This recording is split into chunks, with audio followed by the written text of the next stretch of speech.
Ya ampun, ini dokter menggendeng kali ya ini. Mas, dokternya mana mas? Ya ini Oh. gimana nih? Iya nih kita Dokter. Ya, masih sabar, belum sabar. Masih ya. Dia lagi kejebak nostalgia. Nggak bisa gitu dong, kita kan udah ngantri di sini mentang-mentang pasien. Ya udah. Lihat aja, Pec. Ah, Saya aja yang dari dokter gimana? Lah. Saya sudah cocok belum? Yuk, mulai. Halo. Dah, ngapain kamu? Tadi udah itu. Kamu ngapain? Itu Kenapa itu? Loh, kamu ini Pasien. bisa ini loh. pasien. Bisa dituntut loh. Pasien. Oh, Banyak pasien. ya enggak boleh kayak gitu. Banyak pasien. Maaf. Iya, maaf. Lah kan bosnya saya, kenapa situ yang marah-marah? Tar dulu ya, buka jaket dulu. Ya, bumper dulu.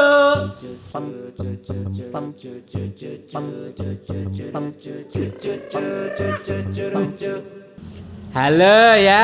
Aduh lupa. Nah, halo ya, balik lagi sama saya Dr. Ramdan ya di Klinik Segi Waras ya. Hari ini saya selalu tidak pernah bosan-bosan ya, karena dokternya cuma saya di sini ya, akan menjawab semua pertanyaan Anda dari mulai pertanyaan yang paling berfaedah sampai pertanyaan yang membuat saya dan kalian makin gendeng ya.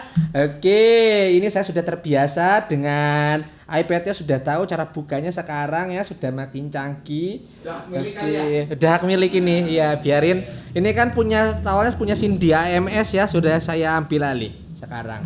Oke, langsung saja pertanyaan nomor 1 ya. Dok, apakah benar kalau telapak tangan sering keringetan itu menandakan lemah jantung? Jantungnya lemah. Ya, jantungnya lemah. Tangannya basah, jantungnya lemah. Ya, no ya, itu sebuah hoax ya. Tidak sepenuhnya, tapi tidak sepenuhnya hoax juga. Bagaimana ya saya menjelaskannya ya? Mari kita jelaskan bersama-sama ya. Hore. Ya, jadi gini.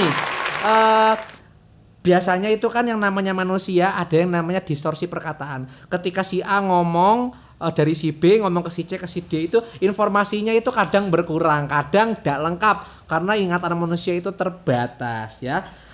Telapak tangan yang berkeringat itu biasanya itu merupakan hal yang disebabkan oleh aktivitas yang berat ya. Waduh, apa itu? Waduh.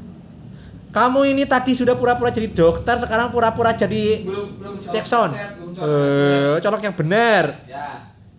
Jago saya jawab mah. Oh ya, aduh, jangan begitu dong. Tadi sampai mana? Oh ya, telapak tangannya berkeringat ya. Telapak tangannya berkeringat itu biasanya disebabkan oleh yang pertama, aktivitas yang berat ya. Jelas yang namanya berkeringat, berolahraga, otot kita digunakan ya akan muncul keringat. Yang kedua adalah dalam kondisi tegang. Nah, yang menjadi masalahnya adalah batas tegang seseorang itu berbeda-beda ya. Tegang. Ya, tegang maksudnya ininya dirinya tegang gitu ya. Itu beda-beda tegangnya. Ada yang memang dia dikit-dikit dipanggil dikit tegang. Ada kan yang gitu misalnya kamu sudah gokong. Kaget. Ya kenapa? Ada yang kayak gitu kan. Ada yang Nah, dicolek dikit ada yang tegang. Itu yang lain yang dicolek tegang. Kamu nih nakal. Ya, apa saya aja yang pikirannya kotor ya? Kotor. Iya, kotor berarti begitu. Ya, gitu. Nah, masalahnya itu tadi ya berbeda-beda tiap orang. Ada yang baru dipanggil aja udah tegang. Nah, kadang-kadang orang-orang yang seperti itu memang cenderung untuk ada dalam kondisi namanya hiperhidrosis. Hiper itu artinya banyak, hidrosis itu artinya air. Nambah lagi kalian ilmunya ya. Hiperhidrosis. Nah, kalau misalnya orang-orang itu biasanya mencerna itu setengah-setengah. Yang dimaksud dengan tangan yang berkeringat itu adalah sebuah kondisi yang menyertai sebuah kondisi lainnya. Hal-hal yang dikategorikan ke dalam penyakit jantung itu, serangan jantung yang pertama adalah nyeri dada yang berlebihan. Nyerinya itu biasanya, ini kalian harus tahu nih, ini bagus ini ilmunya ya. Nyerinya itu seperti tertindih berat dan sampai sesak. Biasanya merambat sampai ke tangan, ke bawah juga ke sini sampai ke belakangnya, ke bahu hingga ke tangan, ke leher juga. Nah, biasanya itu sampai berkeringat dingin dan juga terasa seperti melayang gitu. Saking nyerinya itu berlebihan banget sampai kita merasa seperti melayang. Nah, ditambah dengan kondisi keringat dingin. Nah, keringat dingin itu biasanya sampai ke tangan-tangan juga. Mungkin ininya disalahartikan, yang diambil cuma keringat dinginnya doang di tangan. Makanya ada mitos-mitos seperti itu ya. Jadi intinya ketika disertai dengan nyeri yang mendadak di daerah dada, daerah kiri sini ya, yang merambat juga, terasa seperti ditekan dan berlangsung cukup lama, bisa sampai 20 menit. Kalau ada kondisi kayak gitu, siapapun ya, mau kamu, keluarga kamu, nenekmu, mbahmu, pacarmu, semuanya, nah, itu kalian harus segera ke rumah sakit, jangan dilama-lamain. Oke, begitu ya, sudah tahu ya. Jadi dibilang hoax tidak, tapi dibilang benar juga tidak. Misinformasi ya. Tadi pasangnya dar. Oke, gitu ya. Lanjut ke pertanyaan selanjutnya ya. Nih, mana lagi pertanyaannya? Nah, ini. Dok, apa benar, Dok? Perokok pasif itu resiko komplikasinya lebih tinggi daripada perokok aktif. Kalau gitu kenapa nggak semua orang aja dianjurin ngerokok aja, Dok? Kan win-win solution. Serius nanya ini mah. Nah, ini nih, orang-orang biasanya para perokok suka mencari pembenaran ya dari kondisi-kondisi seperti ini. Mau tahu jawabannya? Mau tahu jawabannya? Banyak kan ya orang bilang katanya, oh ya nggak apa-apa ngerokok karena perokok aktif itu resikonya lebih rendah daripada perokok pasif. Yang lebih parah karena itu biasanya perokok pasif. Ada yang bilang kayak gitu ya. Sebenarnya seperti ini. Ada sebuah teori ya yang bilang kalau misalnya perokok aktif itu sel-sel dalam pernafasannya itu akan namanya berubah bentuk ya. Awalnya sel-selnya itu harusnya itu memiliki silia, sel-sel sel-sel pelapis dalam saluran pernafasan itu memiliki silia atau bulu-bulu halus. Aduh, kurang ini nafasnya ya, bengek. Banyakan mencium rokok. Ya, udah bohong, saya bercanda. Ya, ada yang bilang seperti itu. Teorinya itu ketika kita merokok yang tadinya selnya itu sel-sel berselia, sel-sel pernafasan ya, epitel respirasi namanya, itu akan berubah menjadi epitel squamous yang sifatnya melindungi. Tapi sifatnya melindungi ini memang dia mengurangi efek dari asap rokoknya. Tapi efek pernapasannya jadi berkurang. Karena silianya itu tugasnya untuk menyaring kotoran-kotoran yang lain. Ketika silia itu tidak ada, ya tidak ada lendir yang keluar juga, dia silianya tidak bisa menyaring, ya lebih gampang terkena infeksi. Nah, itu sebenarnya teori yang sebenarnya bukan disalahartikan sih. Ya kurang tepat aja pengertiannya ya. Tapi ya digunakan sebagai alasan untuk menjadi perokok itu sebenarnya resikonya lebih rendah. Padahal sebenarnya di samping itu perokok itu memiliki resiko yang lain, yaitu terjadinya namanya PPOK atau penyakit paru obstruktif kronis. Nah, dihafalkan ya, nanti ditulis di bawah ya. Penyakit paru obstruktif kronis mirip dengan asma kondisinya ya. Tapi kalau misalnya secara diberikan obat yang biasanya untuk asma, orang-orang PPOK ini tidak sembuh, tidak membaik. Ya, itu berbahaya sebenarnya jika tidak didapat atasi dengan baik, terus merokok itu bisa berkembang menjadi penyakit yang lebih parah lagi. Ya, merokok dapat menyebabkan kanker, gangguan pernafasan dan juga impotensi. Janin dan juga impotensi. Nah, lo impotensi. Mau kalian impoten ya, udah bisa menegang. Nah, ya, jangan jadi alasan ya. Kalian yang merokok nih. Gitu ya, jangan banyak alasan. Oke, lanjut ke pertanyaan selanjutnya ya. Ini rokoknya belum dimatiin. Bukan rokok saya. Udah boleh. Oh, nanti di belakang. Udah ya, saya udah merokok ya. Dokter Ramdan anti rokok. Rokok. Ya, lanjut pertanyaan selanjutnya.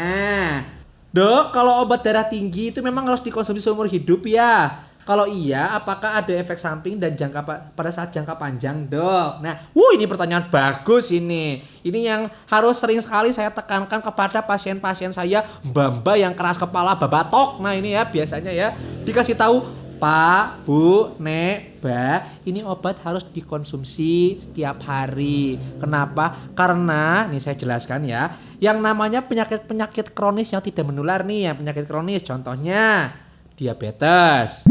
Kemudian darah tinggi, kolesterol, asam urat ya, yang kronis, yang lama, jangka panjang. Apalagi biasanya kan terjadi pada lansia, usia 45 tahun ke atas ya, 50 tahun ke atas itu biasanya lebih rentan. Fisiologis tubuhnya, cara kerja tubuhnya ini sudah berbeda ya. Secara fisik saja sudah yang tadinya tegang menjadi keriput.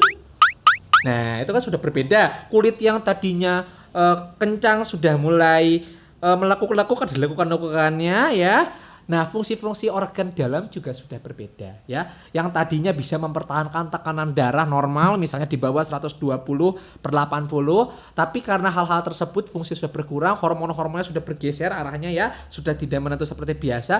Nah, itu fungsinya akan berkurang juga. Makanya untuk membantu itu dibantu dengan yang namanya obat ya. Gak usah mikir-mikir misalnya, oh orang-orang zaman dulu tidak seperti itu, sehat-sehat, lo umurnya panjang-panjang. Zaman dulu itu makanannya sudah beda. Zaman dulu itu obat belum ditemukan. Dulu masih pakai daun-daunan. Sekarang kita sudah modern. Ya, teknologi sudah berkembang, ya otak kita juga harus ikut berkembang ya. Mengikuti yang namanya teknologi. Tadi sampai balik lagi ya. Untuk menutupi kondisi tubuh yang sudah tidak bisa mengompensasi, makanya dibutuhkan bantuan. Salah satunya adalah obat ya. Terus dok, apakah ada efek sampingnya? Semua jenis obat apapun itu, gak cuma obat ya, herbal juga nih. Biasanya banyak yang ngomong herbal gak ada efek samping. Oh salah juga. Semua hal yang berlebihan, tidak dengan porsinya, tidak sesuai dengan porsinya, ya pasti akan menimbulkan efek samping. Ya, akan menimbulkan hal-hal yang buruk, toksisitasnya. Obat adalah racun. Ya, racun adalah obat pada dosis yang tepat. Ketika dosisnya tidak tepat akan menjadi racun, yang muncul adalah efek sampingnya. Tapi kan yang namanya obat itu melalui namanya penelitian ribuan bahkan jutaan orang dites. Awalnya di lab, kemudian pakai tikus atau hewan uji, kemudian pada manusia. Prosesnya panjang. Dilihat secara beruntut itu apakah ada efek sampingnya apa enggak. Oh ini efek sampingnya ini, ditulis di obatnya ada. Nah, orang-orang yang memiliki kecenderungan tinggi untuk mendapatkan efek samping tersebut biasanya diganti obatnya ya. Jadi ketika dikatakan aman apa enggak, ya aman, orang terkontrol. Makanya orang darah tinggi itu harus kontrol setiap bulan. Semua tuh ada maksudnya. Kontrol tuh enggak cuma dokter biar dapat duit, enggak. Ya dikit sih lumayan dapat duit ya. Kalau enggak ntar enggak dapat duit enggak bisa hidup ya. Ya tapi sebenarnya intinya juga untuk membantu kalian supaya terkontrol semuanya gitu. Enggak berlebihan. Kalau misalnya minum obat gula terlalu banyak, terlalu sering, tidak sesuai dengan ininya, padahal makannya sedikit, ya ntar anjlok gulanya, yang ada hipoglikemi. Kalau misalnya asam urat terlalu rendah juga itu bahaya. Yang tadinya sehat-sehat aja bisa cenut-cenut, bisa gampang kena penyakit. Itu ada efek sampingnya, makanya harus dikontrol ya. Hal-hal yang rutin itu pasti harus ada kontrolnya. Berbahaya apa enggak tergantung dengan bagaimana kita mengontrolnya ya. Fungsi-fungsinya juga harus disesuaikan. Seperti itu ya, terjawab ya. Oke, pertanyaan selanjutnya ini. Dok, paru-paru basah dijemur bisa kering atau enggak? Paru-paru basah. Dikira ikan asin apa ya, paru-paru basah dijemur bisa kering apa enggak? Lucu ya sebenarnya, tapi ini kita bahas sedikit nih. Ini menarik ya. Paru-paru basah itu sebenarnya istilah dokter menjelaskan ke orang awam. Karena apa? Wah, ibu terkena pneumotoraks ya. Wah, nggak akan ngerti. Dia akan mudeng gitu dikasih tahu seperti itu, makanya dijelaskan dengan paru-paru basah. Paru-paru basah itu adalah kondisi adanya cairan ya dalam paru atau dalam lapisan paru ya. Penyebabnya macam-macam. Ada cairan itu bisa cairan yang bening berbentuk protein ya, itu cairan bening, atau cairannya itu berbentuk nanah. Nanah itu adalah campuran antara protein, sel darah putih dan juga mayat-mayat bakteri atau virus ya, itu nanah, berbau. Ada juga isinya darah. Nah, biasanya pada trauma, misalnya ketika terjadi kecelakaan, ada pneumotoraks ya, ada luka di dalamnya, darahnya bisa masuk ke paru juga, itu berbahaya. Ada juga isinya cairan plus udara, atau ada namanya massa, atau ada tumor yang dia produktif menghasilkan cairan. Nah, itu adalah kondisi namanya infeksi juga bisa ya, itu dapat menyebabkan namanya paru-paru basah. Nah, untuk mengetahui paru-paru basah ini memang butuh pemeriksaan lebih lanjut. Tidak bisa kamu cuma dok saya sakit betul. Wah, kamu paru-paru basah. Udah seperti itu ya. Makanya dokter punya ini. Nih, pertama stetoskop untuk mendengarkan ya paru-parunya ada curahan hati-hati atau apa tidak. Ya tadi ya untuk menjelaskan ada paru-parunya ada cairan apa enggak. Nah, karena dokter itu bukan merupakan dukun ya, harus dipastikan lagi. Makanya di ronsen. Ya, dilakukan ronsen, dicek lagi, nanti cairannya diambil, disedot, dicek ini virus apa enggak. Semua harus berdasarkan bukti, evidence based, bukan testimonial based, ya. Nah, seperti itu. Jadi pertanyaannya paru-paru basah dijemur bisa kering atau enggak? Ya enggak, karena harus diobati, harus cari penyebabnya apa, dihilangkan penyebabnya, baru setelah itu kalau perlu operasi ya operasi, kalau butuh tindakan ya tindakan. Udah bisa, waduh paru-paru basah, dok saya mau berjemur kena vitamin D, udah bisa seperti itu ya. Jangan salah kaprah, oke, seperti itu ya. Oke, sudah semua pertanyaan saya jelaskan ya secara panjang lebar. Saya harap semua ilmunya dapat bermanfaat, kalian bisa menggunakan. Jangan lupa ya di like dan subscribe juga. Oh iya, kalau kalian ada pertanyaan jangan malu-malu, tanya di bawah di kolom komentar ya. Oke, gitu aja, terima kasih. Wassalamualaikum warahmatullahi wabarakatuh.